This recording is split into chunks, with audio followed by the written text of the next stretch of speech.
Hey everyone, welcome back to another recap chat. This is Irene, CBiz Media, Faith, Love, and Trends. We're talking 90 Day Fiance. This particular spinoff is 90 Day Fiance before the 90 days. This is the last episode before the tell-all, guys.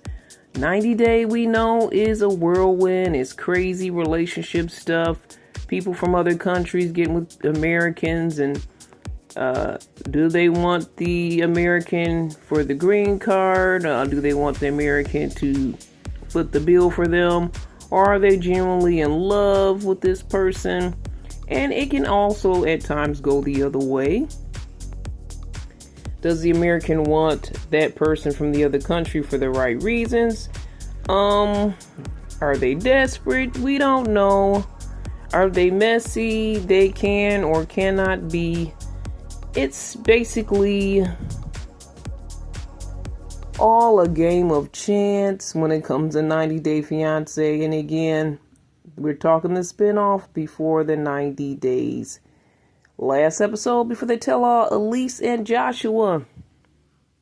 She's in shambles. She's crying. She's supposed to be in the airport in 1 hour. And he left. That's right. Joshua left.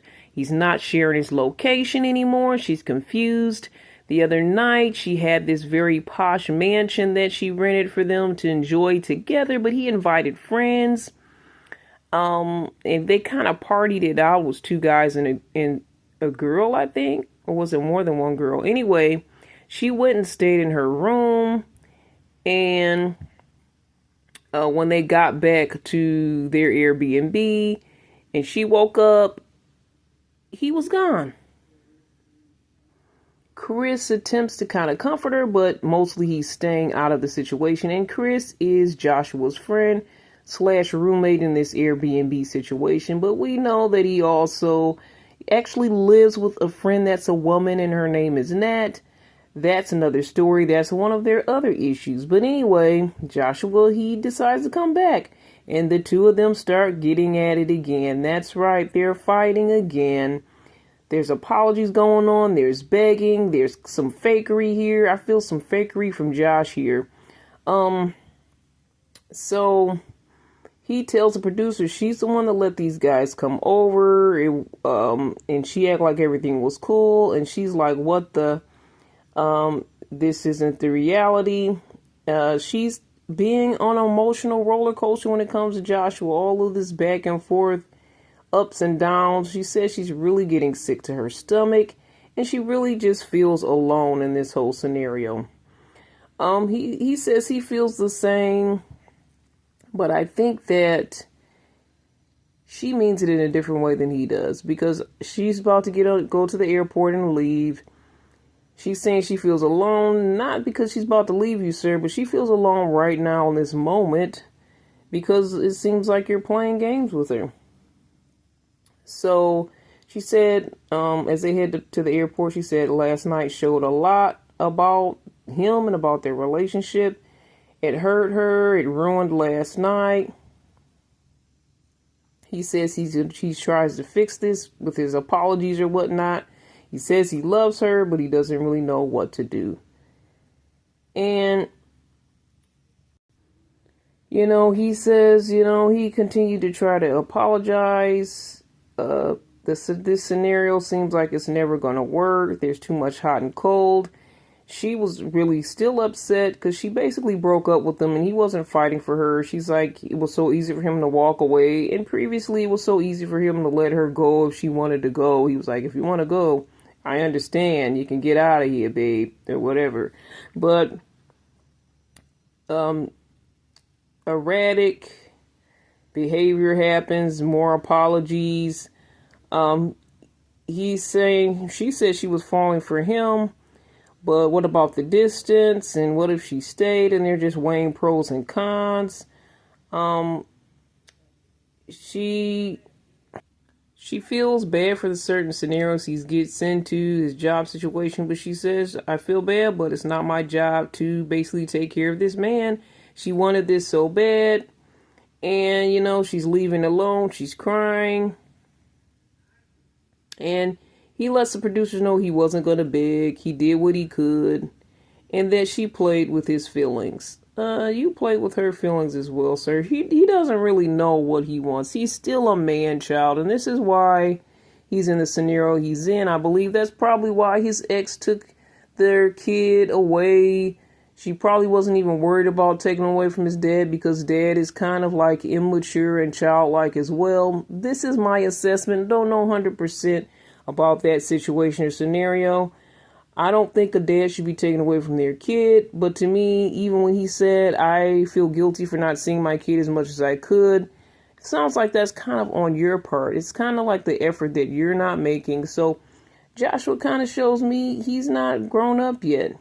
Elise is, I think, 34 or something, and he's 39, about to be 40. He's still not ready. And he was in a previous relationship and probably wasn't ready with that. And that's why he's in the scenario he's in. This is my assessment of you, Mr. Joshua, but we'll see what happens on the tell-all. There may be more to the story that I don't know. So Burkhan and Laura enjoy some quality time together. They've reconciled with this whole issue with Michael, her friend, who she tried to come on to. But they're just friends, and they've settled everything, and Burkhan's cool. He actually trusts Michael because he did not succumb to her come-ons previously. This was before they even got together. But anyway, it became an issue because she did not share that information. So she's leaving, and she's fearful that there may be more problems and drama ahead.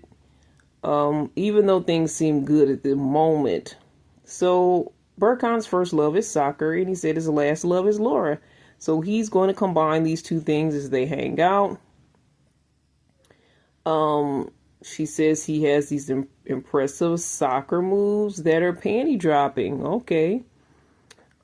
He assesses her soccer skills as he kind of makes her get into this. And she's like, this wasn't really the romantic thing I wanted to do for our last day, but whatever. He assesses her soccer skills and says she's basically a 0, but she ends up getting 1 in, so that was a good thing. She proved him wrong for that portion. He said, that shot you did it was a far shot, it was a long shot, but you got in, and you gotta believe.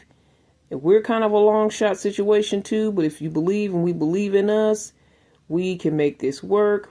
We will score. So he has all these analogies with the soccer game, right? He's trying to be poetic as he does at times. So then he pulls out this string and puts it on her finger, and he gets on his knee. It's like, would you marry me? And he has a string with a circle on one side and a string with a circle on the other side. He says the strings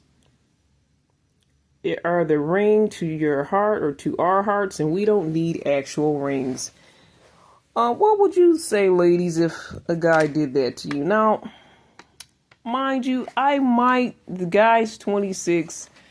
He's struggling. He's a gambler. He doesn't really have lots of money, though he took her to a lot of cool places with this gambling money. They haven't been in the same vicinity for too long, so I say it's a little bit romantic because, it's serious, but not to me. We haven't been dating for a couple years. We haven't assessed everything. So to me, it's whimsical and romantic. But that's not going to be the final ring. That's my thought. What about you, ladies? Love to hear your thoughts. Chime in. But he says, your heart is bound with mine. And to me, I did say he was a cheap poet as well. He's a poet, but he's the cheap poet. But he had enough money to take her to some nice places. So she says her response is, of course. They kiss, they're engaged. So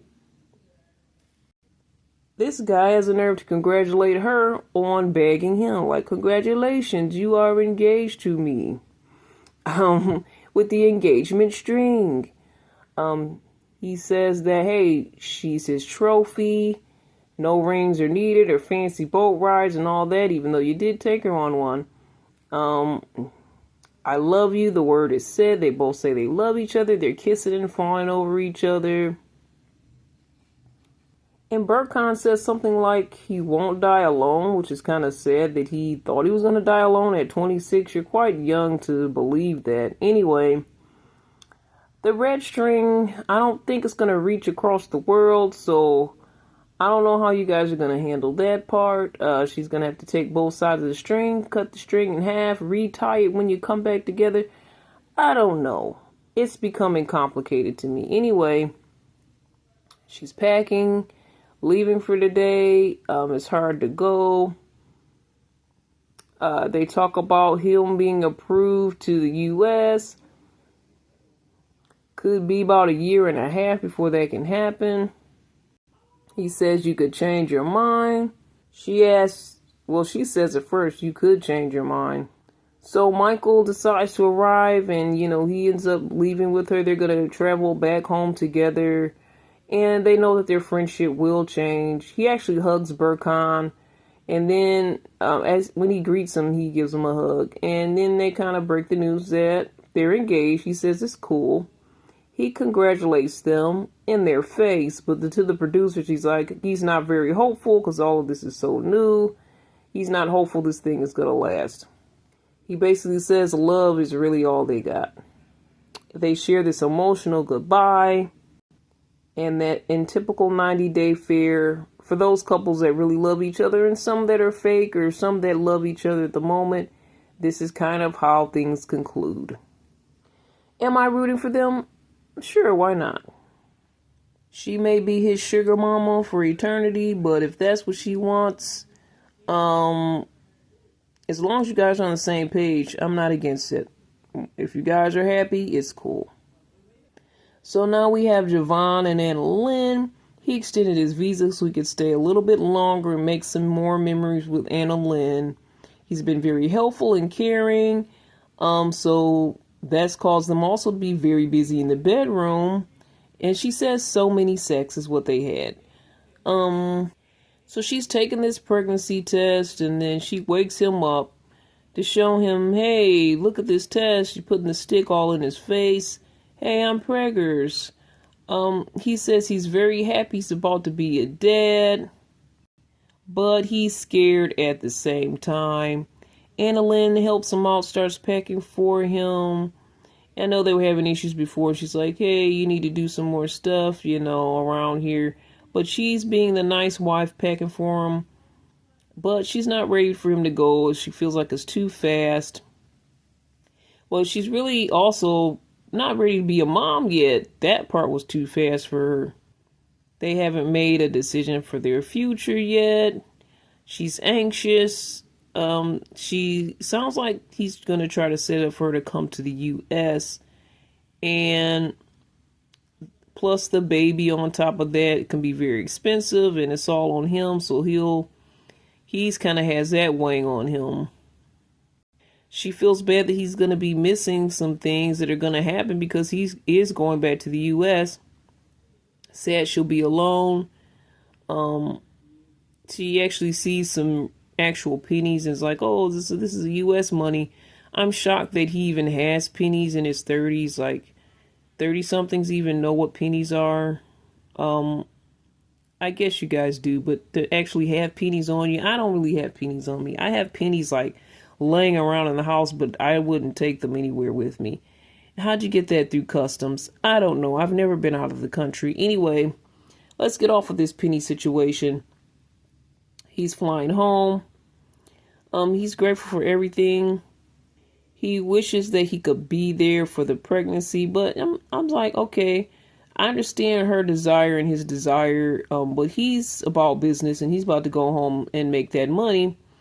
He's making the money for you, girl. Like, the American money will take you a little bit farther. So, anyway, Mom packs him a chicken adobo. He did say he loved the food there as well. Said they will be apart again. That's how Mom feels. Gives Mom a nice heartfelt hug. I love these two ladies and their connection with Javon and their love for him and just the love for each other, this new family that is starting to create. I really do wish these guys the best. So they talk about the things that they're going to miss. And I think he said the food, the traveling together. She says the bedroom, the fighting and the making up. They have an emotional goodbye, as you know, the last couple did, versus Elise, which I hope I haven't been saying her name wrong because I keep calling her Elaine, and I apologize if I did that. Elise and Joshua. Theirs was emotional, but it was like the other way, kind of angry emotional, like heartbreak crying versus happy cry or sad cry or I hope I see you again cry versus you wasted all my time cry, that type of thing. But yeah, I guess they all kind of have the same thing. Anyway, she says she learned some things about marriage. It's not always happiness and fun. And, you know, it takes work and you have to work on yourself too. And she realizes that she needs to work on herself. And I'm sure she definitely sees all the things Javon needs to work on himself. So I think that's a good lesson shared there about marriage. And, you know, it's not going to always be perfect, but these two are going to try to do their best to stick it out. They have a baby here is coming on the way as well. They've gotten married. They've had their vow renewal. They've been married for 3 years. So, wishing these two the best. So with Stig and Aviva, I think some of the outlets broke the news that these two, even before this episode came through, that, you know, those two are donezo. She's in tears with the producers. They asked what happened. She says about a week ago, according to their timeline, this is 3 months after Stig broke the engagement. She says they're over. So much happened. He came to see her and they went to Vegas, Houston, met some of his family. They're going home. She saw another side of him. And, you know, some days were serious and some days he was missing all night. She thinks there were other women involved. She asked him, okay, just end things already. If this is, you know, I know what's going on. Just be a man about it and end things. So it took him a couple days. He ended things by text. He blamed her. He said he didn't trust her. She says he was just projecting the things he does onto her. And she was upset that he didn't even call her. He ended things via a text. And then seconds later, after he ended things, he started posting videos with other girls. And producers asked her, did she question the whole relationship? Does she think she'll ever get answers? And she basically says that she doesn't know. So I guess that part will be left to the tell-all. Sorry, I thought Stig could have actually turned a leaf. I feel like player guys don't usually go to the level of actually getting engaged, proposing to women, and then just drop off. I mean, I feel like something bigger had to happen. Unless he's that guy that is so slimy that he'll trick a woman, and he got everything he wanted out of her physically anyway. I don't know if he was trying to get another type of come up, some finance off of her, or what. Maybe, I don't know, but for him to actually propose to her to try to seal the deal, to me, that has to be pretty slimy if you're just in it to mess with someone. Now, some people do that on a 90-day world. It's not completely far-fetched. Some people do that to get to the U.S. because he did kind of play that, hey, are you going to get me to your country, when the whole time she thought she was going to go to his country. So there's some suspect things here with Stig. Before that, even the whole cheating situation and the possibilities that he denies, he's been red flagging it the whole time. What do you guys think? All right, now we're going to Lisa, Faith, and Daniel. So now Lisa is a blonde. Her and Faith are hanging out, talking, walking in the park. Lisa is blonde, but we find out that Daniel now wants her in braids, and Faith is like, does he not realize that you're a white American woman, though? She talks about how she's done so much for him, and what he wants is even down to the way she looks. I do think that's unfair. She's working 3 jobs. She wants to know where his effort is. She was so sure about him, now she's insecure because he's not communicating very much. Things just are not the same. Faith is looking in the scenario. She's found out some things. Looking through his emails, he has other phone numbers on his account, his email account. So for some reason, they got his email password for trust issues, just to make sure he was legit. I can understand doing that. I don't know. I don't feel like you should have to have that big of a trust issue with someone, but if he's like from another country, it's like, you might kind of want to have some security in that. Sometimes you just want to do that with people from this country as well. But anyway, she looked through the context and sees that he has her down as one name, but has some other lady's number down as a wife. Did he lose her number? She's getting less attention in calls. He has a wife. All of these situations, they're trying to see what is up. She confronts him. She says she feels like he's gaslighting her. And her daughter Faith comforts her. So Daniel calls and they actually talk. The previous lady, I think the other lady said that,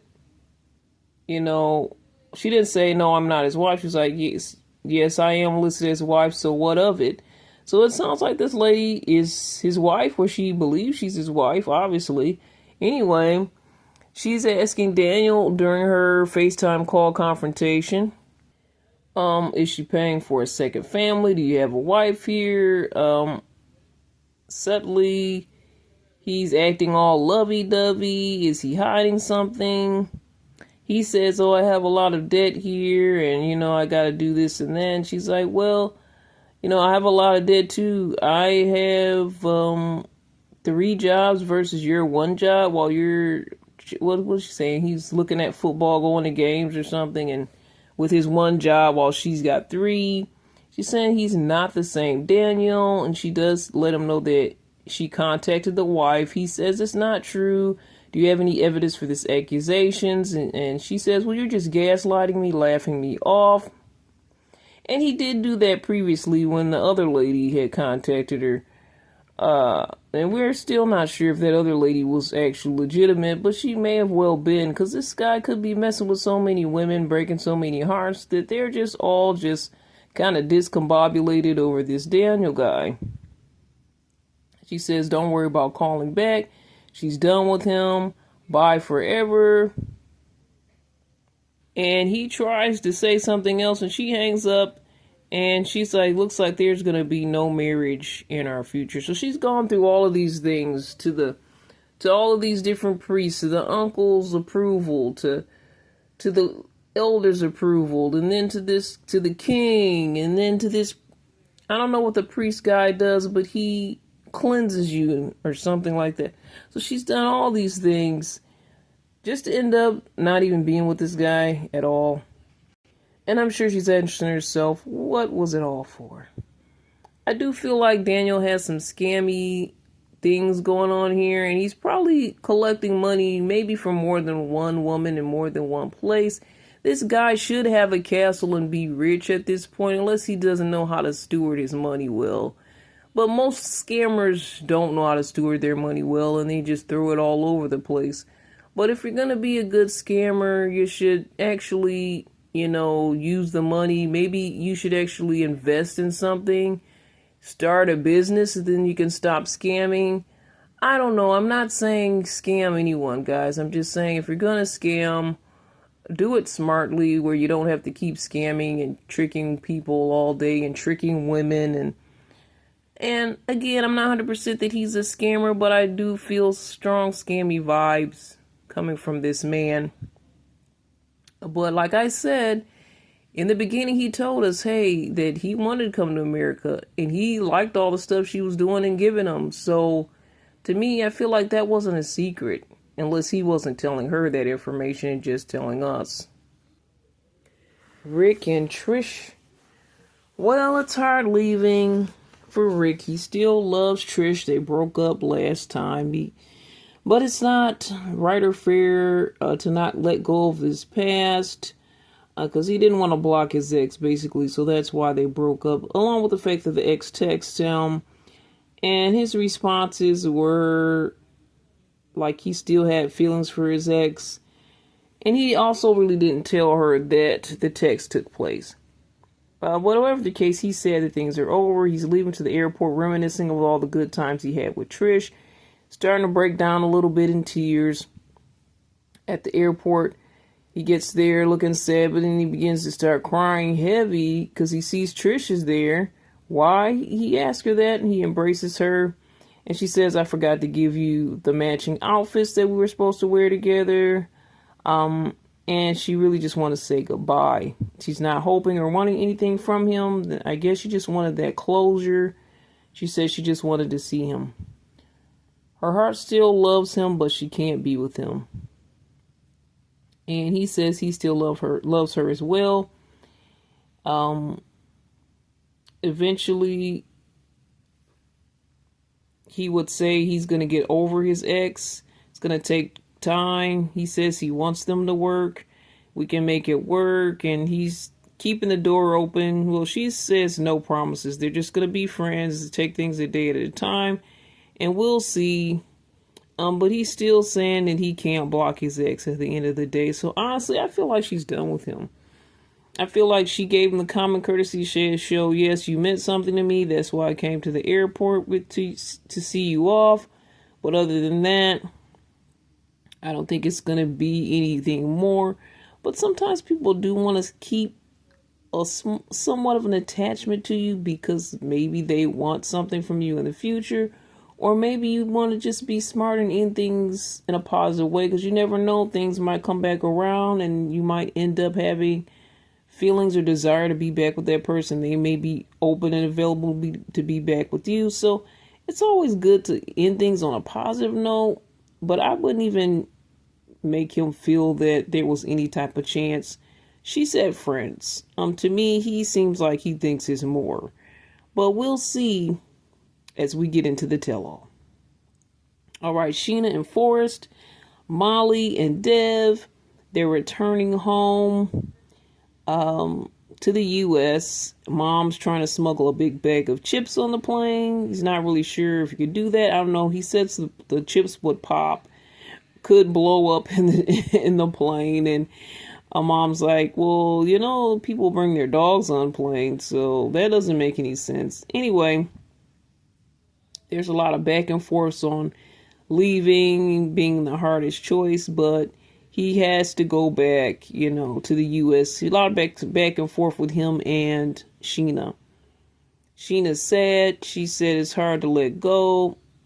Mom meddles too much in the situation, so she knows he has to go. They make jokes about their love life and all that stuff, and the things that they did together, the romantic times, and, you know, they kind of share their goodbyes. And Molly says it's a wonderful trip, but she's afraid the future will look like with Sheena. She doesn't trust her. And she believes that she saved Forrest. Sheena does a big cry on Molly as she says goodbye to her. She starts getting Molly teary again too, just like the beginning when they first came. She didn't trust her then, cried it up like she loved her like her own child. And then the same thing happens when they leave, and she still doesn't trust them. So her and her husband, Dev, leave to give the two of them to say their goodbyes. They're giving me a bit of love on the spectrum. Now, I don't have proof that Sheena is on the spectrum, but I think that she may be, just from what I perceive and what I know about autism. And I do have a relative that has autism that kind of schools me on some things as well. So I have a feeling she may have autism or something in what they call the neurodivergent world. That might be something that they both share. I would like to know that information, and I wonder if they're going to ask that during the tell-all. So they share a kiss. It's giving me deja vu from the first time he landed to see her. First kiss and last kiss. Their last kiss at the moment And that was their first kiss when they arrived. So that was actually their first actual kiss with anyone. And now it's going to be their last kiss with each other until he leaves his hat for her to let her know that he's going to be back. She said that he helped open her heart again. She never thought she would find love. He cries after he's on the other side, after he's talking to the producers. We see him crying as well.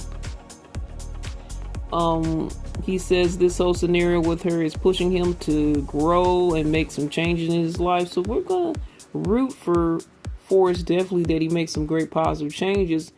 And hopefully Sheena is the woman that he believes she is, and this relationship works out. And even if that doesn't happen, if he makes these positive changes in his life, it's going to be a betterment to him as well. So whatever happens, I root for Forrest. And I want to root for Sheena, but I'm not 100%. Molly has me kind of question things. Molly is not perfect herself. So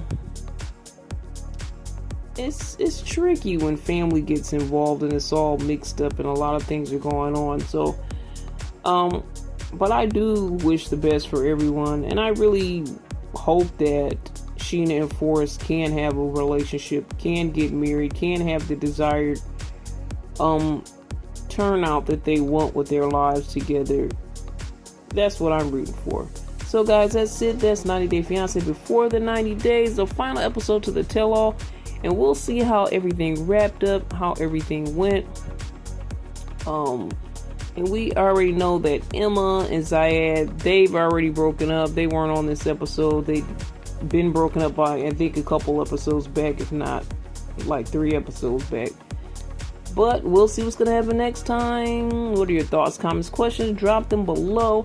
Check us out on our other platforms at cbiztvmedia.com. Email me at cbiztv@yahoo.com. Let's talk again, guys. All the best, and God bless.